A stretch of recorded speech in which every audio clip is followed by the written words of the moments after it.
high-risk show of solidarity.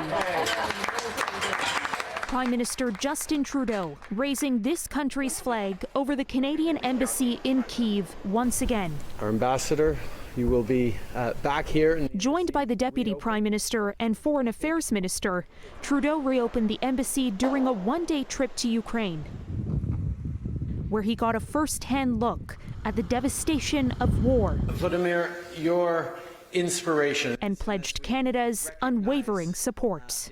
Today, we send a resounding message to the world that Canada and our allies continue to stand shoulder to shoulder with Ukraine. Trudeau promised new military assistance for Ukraine, including drone cameras, satellite imagery, small arms, ammunition, and funding for demining operations. Zelensky called his Canadian counterpart a good friend of the country.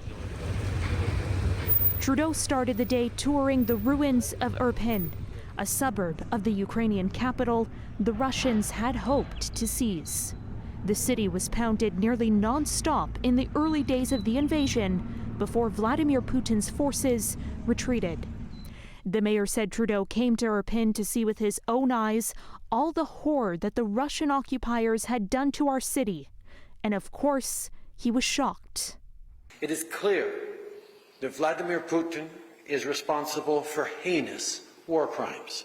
There must be accountability. There's quite a significant symbolism here that will not be lost either on Ukrainians or on the Kremlin. This security expert tells me Trudeau's visit on the eve of a key Russian military holiday sends a strong message. What does Canada have to do now to ensure that this is more than a symbolic gesture of support? This is always sort of, I think, a big risk for the current government. I think the Prime Minister's credibility with the Ukrainian leadership and with allies and the effectiveness of Canadian political military deterrence will be measured ultimately by Canada following through on actions. Trudeau's trip carried increased risk because, of course, he traveled alongside his deputy PM, Chrystia Freeland.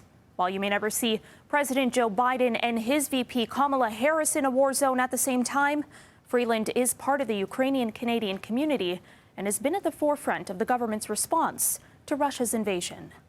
Caryn Ceolin, City News.